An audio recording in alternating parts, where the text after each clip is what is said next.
अस्सलाम वालेकुम स्टूडेंट्स। आज का जो लेक्चर हम पढ़ने जा रहे हैं फ्लूइड डायनामिक्स चैप्टर 6 का फर्स्ट ईयर का है।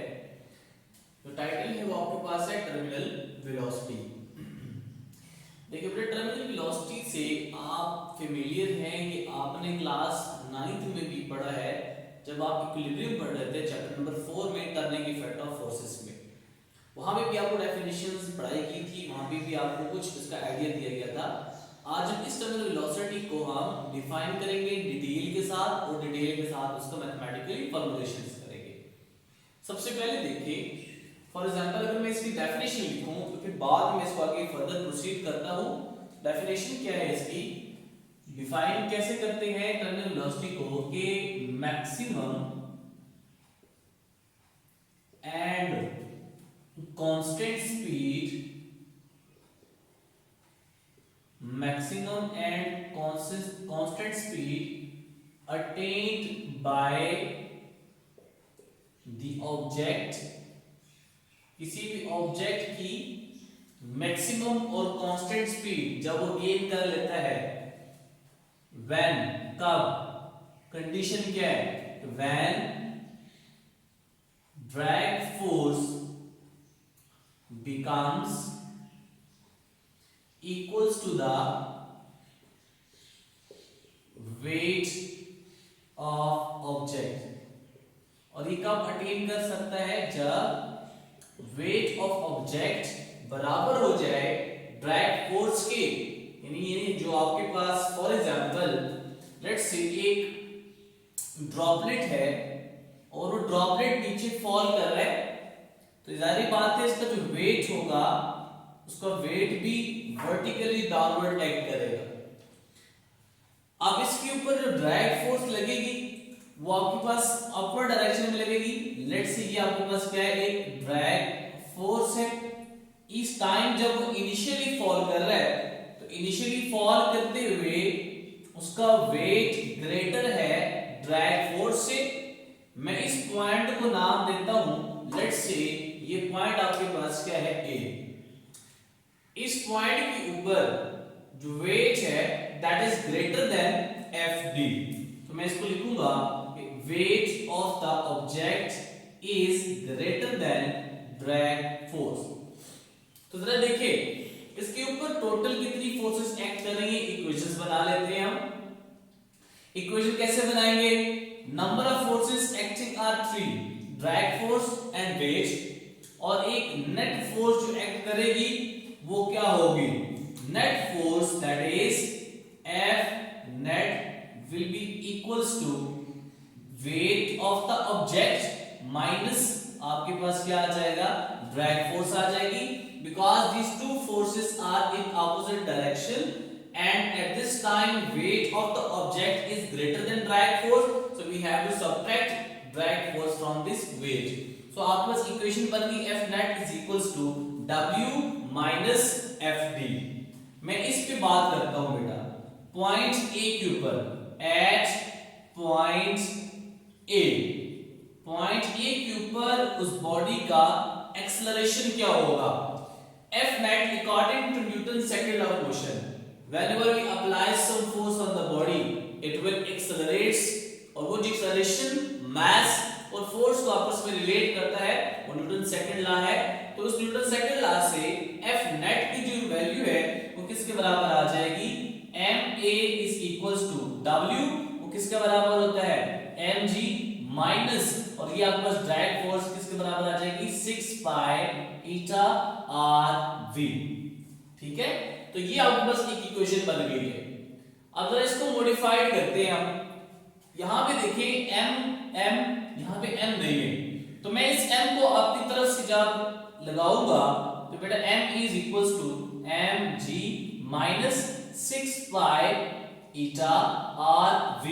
मैं यहां पे m लेके आना चाहता हूं तो m मल्टीप्लाई कर दूंगा, लेकिन चूंकि मैं अपनी तरफ से मल्टीप्लाई कर रहा हूं तो यहां पे मुझे क्या करना पड़ेगा, डिवाइड भी करना पड़ेगा ताकि मैं इसका इफेक्ट कैंसिल कर सकूं।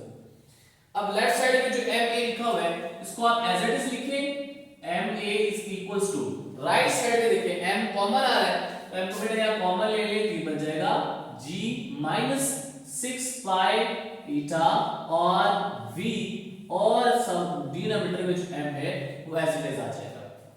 ठीक है, अब ये m इस m से कैंसिल आउट हो जाएगा, m कैंसिल होने के बाद एक्सेलरेशन की वैल्यू आ गई g माइनस 6 पाई ईटा और v डिवाइडेड बाय m। तो ये आपके पास पॉइंट ए के ऊपर एक्सेलरेशन बन रही है जो कि आपने इस पॉइंट के ऊपर कैलकुलेट की है। ये मैं एक केस 1 कंसीडर कर लेता हूं। दूसरा केस बेटा क्या है, फॉर एग्जांपल मैं केस 2 कंसीडर करता हूं, वो कुछ इस तरह से है कि यही ऑब्जेक्ट फॉल कर रहा है डाउनवर्ड डायरेक्शन में और लेकिन इस टाइम जो उसका वेट है उतनी ही आपके पास ड्रैग फोर्स भी लग रही है। ठीक है, तो W इज इक्वल्स टू किसके बराबर आ जाएगा, FD के। अब बेटा याद रखिए टर्मिनल वेलोसिटी बॉडी अचीव ही तब करता है जब ये कंडीशन हो, when W is equals to drag force, weight of the object becomes equals to drag force। तब क्या होता है, तब आपके पास हम लिख सकते हैं कि टर्मिनल वेलोसिटी आपके पास क्या हो गई है, अचीव हो गई है। अब टर्मिनल वेलोसिटी जब अचीव हो गई है तो अब वेलोसिटी की डायरेक्शन है वो डाउनवर्ड होगी, लेकिन एक खास डायरेक्शन में होने के साथ साथ इसकी वैल्यू चेंज नहीं होगी, वेरिएबल एक्सेलरेशन नहीं होगा। वेलोसिटी क्योंकि कांस्टेंट हो जाएगी तो मैं लिख सकता हूं कि उस टाइम पे अगर v बराबर हो जाता है टर्मिनल वेलोसिटी के, सो दैट इंप्लाइज दैट इसके अकॉर्डिंग एक्सेलरेशन क्या हो जाएगा, वो 0 के बराबर आ जाएगा। अब जरा इस कंडीशंस के ऊपर इक्वेशन बनाए, जरा लिखिए इसको। यही इक्वेशन एज इट इज आएगी, that implies that ma is equals to w minus drag force and this implies that ma will be equals to, बेटा ma a की जगह मैं क्या पुट कर सकता हूं, 0।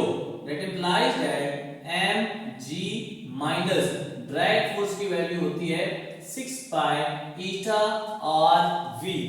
देखिए अब यहां पे मैं सिंपल v नहीं लिखूंगा बल्कि क्या लिखूंगा, टर्मिनल वेलोसिटी है, that implies that यहां पे क्या आ जाएगा, टर्मिनल वेलोसिटी आ जाएगी। अब यहां पे क्या आ जाएगा, 0 will be equals to mg minus 6 पाई ईटा और vt। अब जरा इसको आप इक्वेशंस को राइट साइड पे ले आए तो मैं इसको लिख सकता हूं कि mg is equals to 6 पाई ईटा और vt। हमारे इस आर्टिकल का टाइटल क्या है, टर्मिनल वेलोसिटी। तो मतलब है हमने एक्सप्रेशन टर्मिनल वेलोसिटी का फाइंड करना है, तो बेटा इस टर्मिनल वेलोसिटी को मैं लिख सकता हूं कि mg डिवाइडेड बाय 6 पाई ईटा और साथ में आपके पास क्या है, r। ठीक है, तो ये आपके पास एक क्या आ गई है, वैल्यू आ गई, एक्सप्रेशन आ गया टर्मिनल वेलोसिटी का। इस बात को जरा देखिए, यहां से नोट डाउन करने वाली बात क्या है कि लेट्स सी फॉर एग्जांपल अगर आप कहते हैं कि m की वैल्यू को आप कांस्टेंट रख रहे हैं और एक कंडीशन आप बना लें कि r की वैल्यू को क्या कर रहे हैं, वो कांस्टेंट रख रहे हैं। ईटा तो कांस्टेंट होगा, वो फ्लूइड की आपके पास क्योंकि एक रेन ड्रॉपलेट हम कंसीडर कर लें तो बेटा रेन ड्रॉपलेट का जो विस्कोसिटी होगी वो सेम होगी। तो अगर आप m कांस्टेंट रख रहे हैं तो इस केस में जो टर्मिनल वेलोसिटी है m कांस्टेंट हो गया, g कांस्टेंट है, 6 पाई कांस्टेंट है, ईटा कांस्टेंट है, implies that it is inversely relation to the radius of that spherical object। तो अगर m कांस्टेंट हो गया तो टर्मिनल वेलोसिटी आपके पास इनवर्सली रिलेट करेगी r के साथ। फिर अगर r की वैल्यू कांस्टेंट ले रहे हैं आप तो इसका मतलब ये है कि मैं लिख सकता हूं कि terminal velocity is directly proportional to the mass of that object।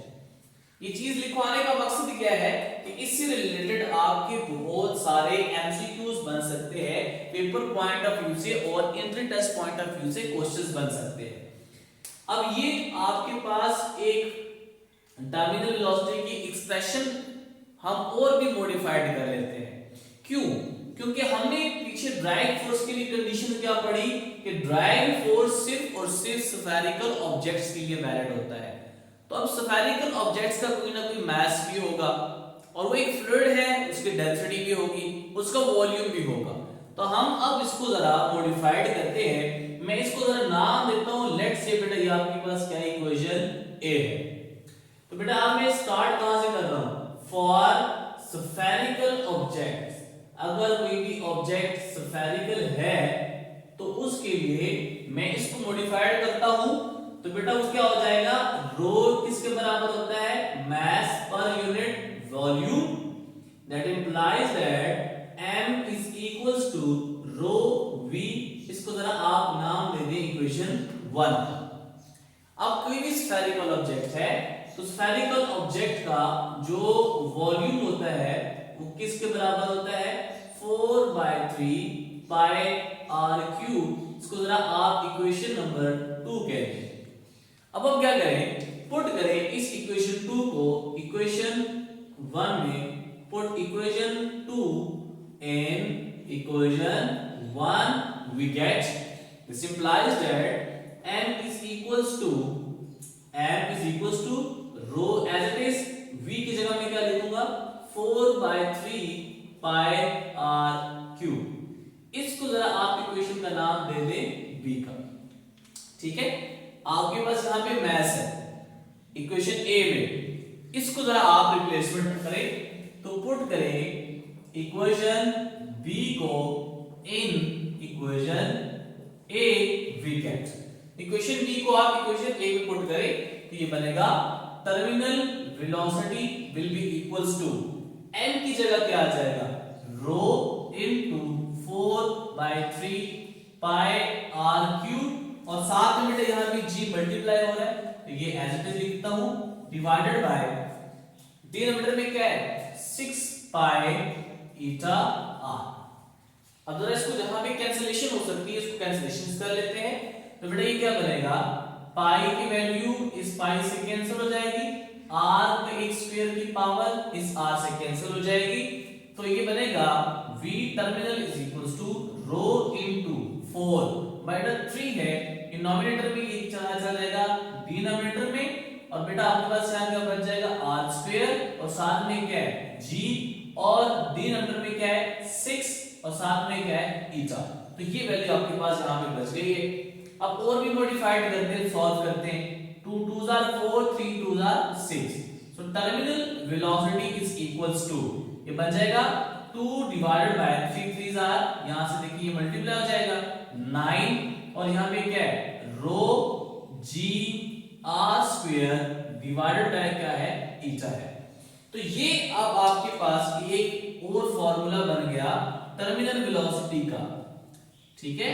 तो आपने टर्मिनल वेलोसिटी के दो फार्मूले लिखे हुए, एक ये फार्मूला लिखा हुआ है और एक ये फार्मूला लिखा हुआ है, दोनों की खासियत डिफरेंट है। ये जरा देखिए यहाँ पे m और ईटा और r है, ठीक है। अब ईटा तो कांस्टेंट है, यहाँ पे m नजर नहीं आ रहा आपको, यहाँ पे डेंसिटी नजर आ रही है, और यहाँ पे r के साथ इनवर्स रिलेशन है, यहाँ पे r स्क्वायर के साथ डायरेक्ट रिलेशनशिप है। तो बेटा इसी को मैं अगर आप फॉर्म में लिखूं कि लेट्स से फॉर एग्जांपल आपके पास क्या हो जाए कि अगर आप रो की वैल्यू कहते हैं कि density of the fluid is constant, तो density of the fluid constant है, तो उसके लिहाज से आपकी जो टर्मिनल वेलोसिटी है वो डिपेंड किस फैक्टर्स के ऊपर कर रही है, r के ऊपर, और r के साथ स्क्वायर का रिलेशन है। जरा बात नोट करें, यहाँ पे टर्मिनल वेलोसिटी का r स्क्वायर के साथ डायरेक्ट रिलेशनशिप बन रहा है, और यहाँ पे टर्मिनल वेलोसिटी का इनवर्स रिलेशनशिप बन रहा है। कंडीशन दोनों में डिफरेंट है, यहाँ पे m की वैल्यू कांस्टेंट ले रहे हैं, यहाँ पे हम रो की वैल्यू को कांस्टेंट कंसीडर कर रहे हैं। अब लेट्स से फॉर एग्जांपल आपके पास क्या है कि आप ये कह रहे हैं कि जो r की वैल्यू है वो आप यहाँ पे कांस्टेंट ले लें। जब r की वैल्यू कांस्टेंट लेंगे तो अब टर्मिनल वेलोसिटी डिपेंड कर रही है किसके ऊपर, डेंसिटी के ऊपर, so it is directly proportional to the density. तो अब ये टर्मिनल वेलोसिटी डायरेक्टली रिलेट कर रही है किसके साथ, टर्मिनल वेलोसिटी के साथ। अब बेटा जरा देखिए इसी जो न्यूमेरिकल्स आपने यहाँ पे न्यूमेरिकल वैल्यूज लिखी है टर्मिनल वेलोसिटी के, इसी के करस्पॉन्डिंग हम यहाँ पे एक दो एमसीक्यू सॉल्व करते हैं। तो सबसे पहले हम एक एमसीक्यूज ड्रॉ करते हैं, प्लॉट करते हैं कुछ इस तरह से कि लेट्स से मैं कहता हूं कि which of the following graph shows correct relation। ठीक है, तो which of the, यहां पे ग्राफ आपको गिवन है, रिलेशन बता रहा है बिटवीन किसके, टर्मिनल वेलोसिटी के और सेकंड आपके पास क्या है, टाइम के साथ। ठीक है, और एमसीक्यूज में जो ग्राफ आपको दिए गए option number A, let's say ये आपके पास टाइम है अलोंग एक्स एक्सिस और वाई अलोंग एक्सिस पे आपके पास क्या है, टर्मिनल वेलोसिटी है। तो बेटा ये एक ग्राफ आपको ड्रा करके बता रहा है कि क्या ये ग्राफ ठीक है।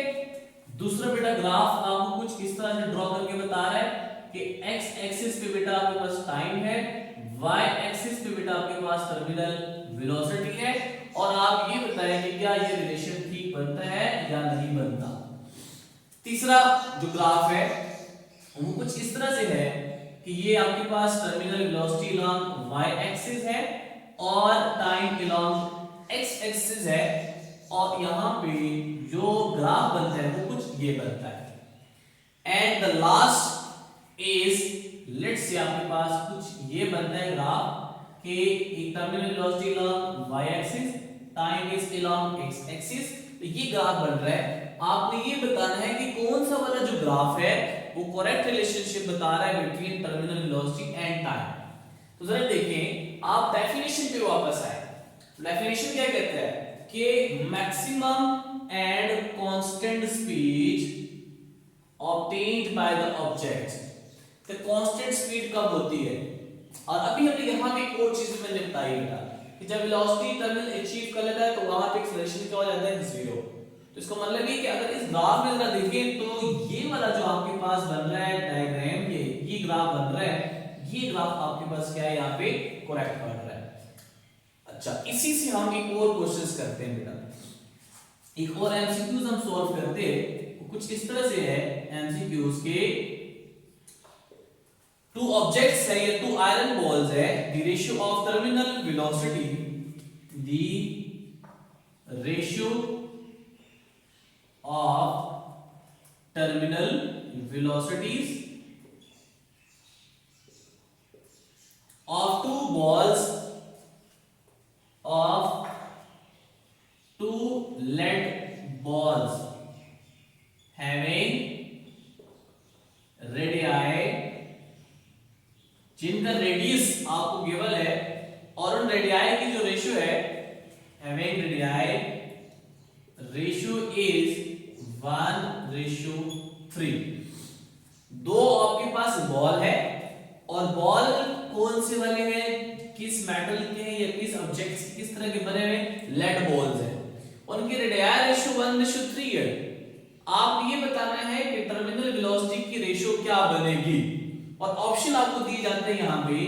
पहली ऑप्शन बेटा आपके पास है 1:3, दूसरी बेटा है 3:1, और चारवी ऑप्शन बेटा आपके पास है, लेट्स से हम कहते हैं कि 1:√3 एंड डी रेशियो बेटा आपके पास है √3:1।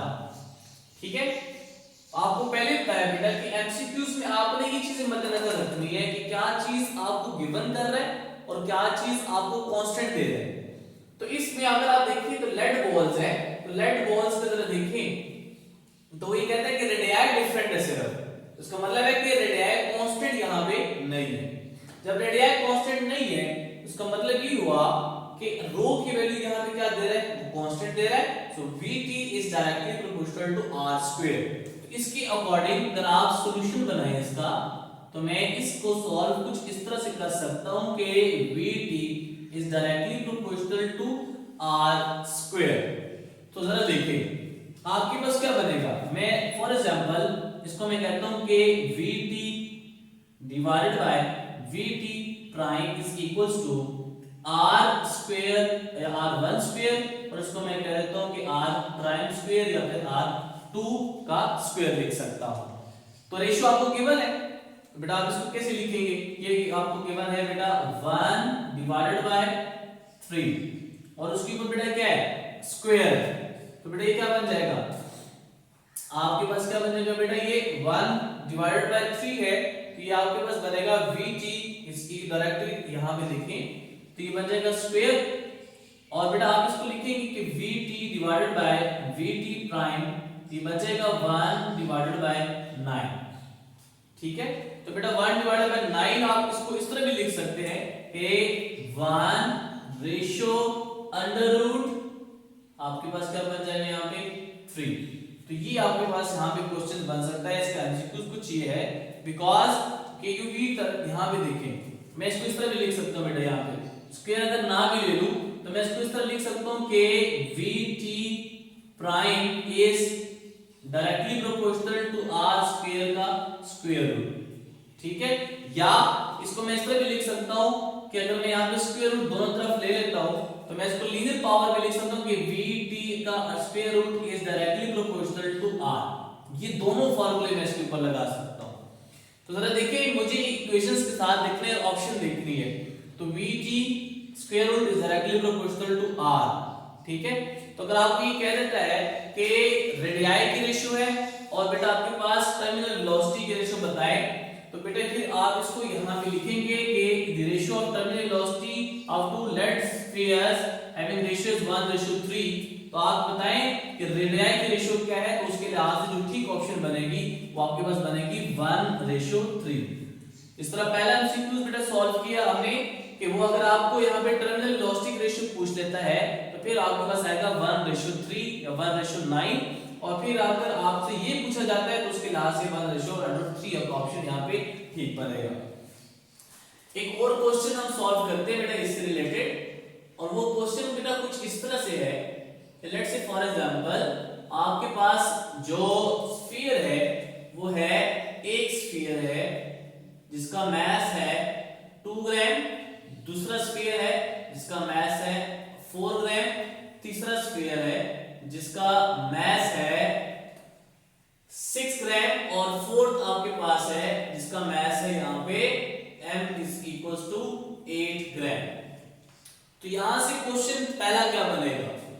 यहां से पहला क्वेश्चन ये बनेगा कि which of them will attain VT, that is terminal velocity first। ये पहला क्वेश्चन बन सकता है कि अगर आपके पास 4 स्फीयर है हैविंग डिफरेंट मैसेज, तो आप ये बताएं कि टर्मिनल वेलोसिटी सबसे पहले कौन सा अटेन करेगा। दूसरा देखिए कि which of them will attain terminal velocity slowly, या आप इसको ये भी कह सकते हैं कि which of them will attain terminal velocity at end, सबसे आखिर में कौन अटेन करेगा। तीसरा बेटा आपके पास क्वेश्चन ही कुछ इस तरह से कह सकता है कि which of them, कौन सा इसमें से will, which of them will cover greater distance, कौन सा वाला ग्रेटर डिस्टेंस कवर करेगा टू अटेन। तो आप ये भी कह सकते हैं कि टू अटेन वीटी। ठीक है, अगर देखिए बेटा रेडियस आपको नहीं गिवन कर रहा, रेडियस यहाँ पे क्या है, सबका कह रहा है वो सेम है क्योंकि वो गिवन नहीं कर रहा, इसका मतलब है कांस्टेंट है। तो जरा देखिए कि टर्मिनल वेलोसिटी सबसे पहले अटेन कौन करेगा। आपने रिलेशन पढ़ा हुआ है कि VT is directly proportional to the m। जब r की वैल्यू कांस्टेंट हो तो vt is directly proportional to the m।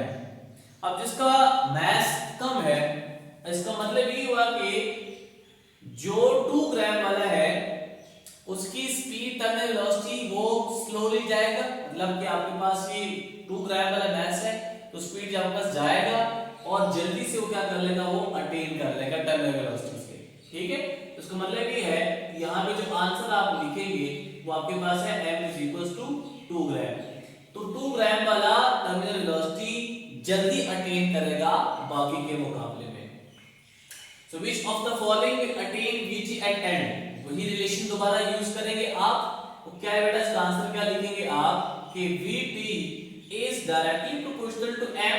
So यहां पे भी m की वैल्यू अगर आप देखें कि कौन सा सबसे लेट करेगा, तो यहां देखिए इसकी टर्मिनल वेलोसिटी ज्यादा होगी। ज्यादा का मतलब ये है कि इसको एक्स्ट्रा डिस्टेंस कवर करना पड़ेगा कि वो टर्मिनल वेलोसिटी को अटेन करे। तो यहां पे देखिए greater mass greater terminal velocity, so m is equals to 8 gram will attain velocity, that is terminal velocity at end. Which of them will cover greater distance to attain vt? बेटा यही relation दोबारा लगाएं इसके ऊपर, तो m is equals to 8 ग्राम वाला जो droplet है वो सबसे ज्यादा आपके पास डिस्टेंस कवर करेगा इन केस अगर उसने टर्मिनल वेलोसिटी को अचीव करना है। तो ये बेटा आपके पास थी टर्मिनल वेलोसिटीज के बारे में क्वेश्चन। बहुत सारे क्वेश्चन इससे बन सकते हैं, एमसीक्यूज बन सकते हैं। कोई क्वेश्चन बेटा आप पूछ लीजिएगा कमेंट सेक्शन में। तब तक के लिए बेटा फिर अल्लाह हाफिज़।